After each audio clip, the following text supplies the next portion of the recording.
There were some questions no one has ever asked, and I was thrown by.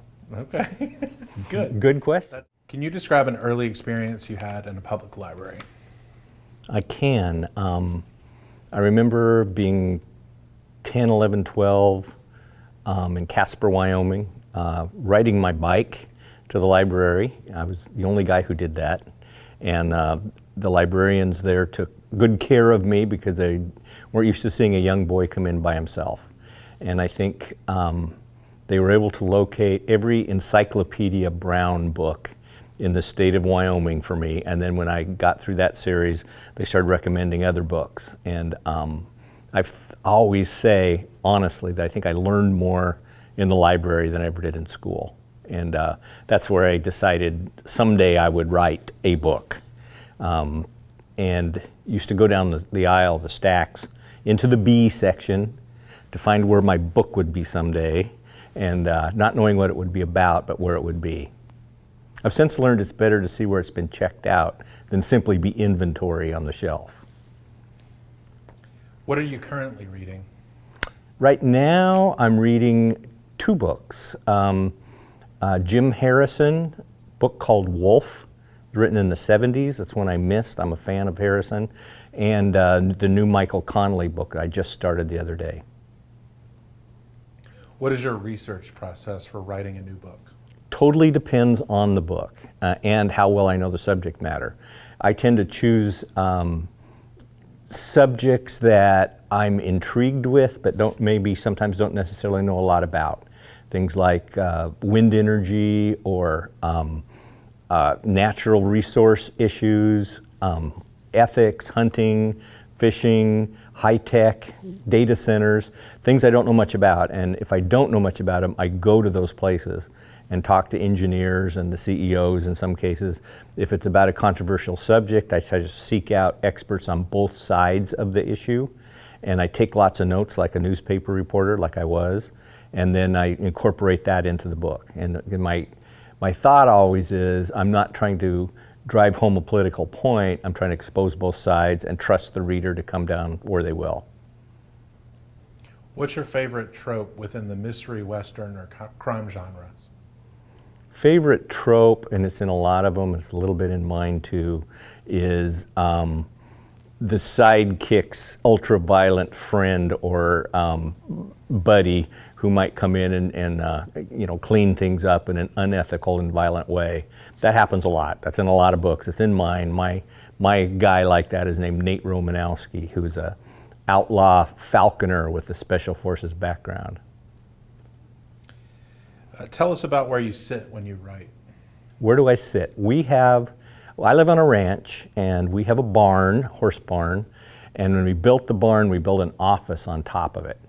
So I walk outside every day and cross the corral and climb up into my office, and I don't have a good view of anything because I deliberately asked the builders to make the windows high so I can't sit at my desk and look outside and get distracted. Because I used to work right in a cabin where I could see the river outside, and when the trout started rising, that was it for the day. So I can't see anything, so I just sit there and I can hear the horses jostle around underneath me, sometimes chase each other during the day, and sometimes I look outside, but generally I wait for the end of the day. Can you please explain ski joring? Did I say it right? Ski joring is a very unique activity, I think, to the Mountain West. I don't know if it came from anywhere. I'm guessing maybe Scandinavia, but I'm not sure. What it is it's a horse trailing a skier along a course with leaps and bumps and curlicues, and the skier has to stab rubber circles along the way with his arm like this. And then they time each one of those runs, and they have different divisions, and a lot of drinking happens and betting at the same time. Are you a participant or a observer? Observer. I've tried to convince my wife to ride her horse in it, and she won't do it. What's a piece of advice that you'd offer yourself as a younger writer, knowing what you know now? As a younger writer, I think that it's a business. It's art, but it's also a business. And too many writers I know of have had early success and then not success. And because they didn't structure their lives as seriously and think of it as a business, are now doing whatever. I don't even know. They're not being published anymore. And that's something I think I didn't really know because the publishing industry is hard to get a handle on. But now that I know, I would have given myself that advice. Having worked in the tourism industry, can you give us your best pitch for visiting Wyoming in a responsible way? Sure. Best pitch for every red-blooded American needs to go to Yellowstone National Park, the first national park in the country. The idea of a national park wasn't even conceived until they found it in the 1800s because it was so amazing. They called it the national park for a while until other parks were designated.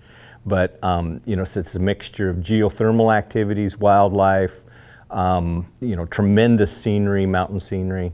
So everybody needs to go there. But beyond Yellowstone Park and Jackson Hole, the Tetons, in every corner of the state, there's different things. There's the world's largest outdoor rodeo in Cheyenne. There's Devil's Tower in another corner. There's the Red Desert in the middle, a huge Indian reservation called the Wind River Indian Reservation. It's mountains, it's deserts, it's steppe climate, and it's got a lot of diversity as far as landscape goes. Very few people. The people are stretched out across that entire state, and it's about 600,000 people. That's it.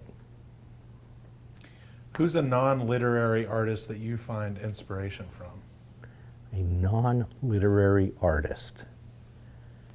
I'm a fan of Charles Russell, the painter who depicted the West of the 1880s, 1890s. Big fan of his. I'll leave it at that. What are some ways that the average person could help protect land and animals that Joe Pickett cares so much for as a game warden? One of the most important things is simply to, you know, as trite as it sounds, follow the rules. You know, pick up what you left. Don't challenge the animals that's there. That's where they live, not you. You know, be responsible in campsites and so on. I mean, that's the way I grew up, and still try to do that. What's a nostalgic food item from your childhood? Oh, I'd say sloppy joes. I used to think they were the greatest invention ever made. If you weren't a writer, what do you think you'd be doing? Well, since I had several careers before I was a writer, I'd probably still be involved in the international tourism promotion industry. Either that or being a fishing guide, which is what I'd prefer to do, but you don't make any money doing that. All right, so we'll go to this or that now. This or that. Early morning or late at night? Early morning. Outside or inside? Outside. Dry flies, nymphs, streamers, or wet flies? Dry flies. Good question. Peregrine, Merlin, or Kestrel? Peregrine. Manhattan or old-fashioned? Manhattan. Winter or summer? Winter. Long-tailed weasel or black-footed ferret? Black-footed ferret. Yellowstone or Grand Teton? Yellowstone. Basketball or baseball? Basketball. And that's it? That's it.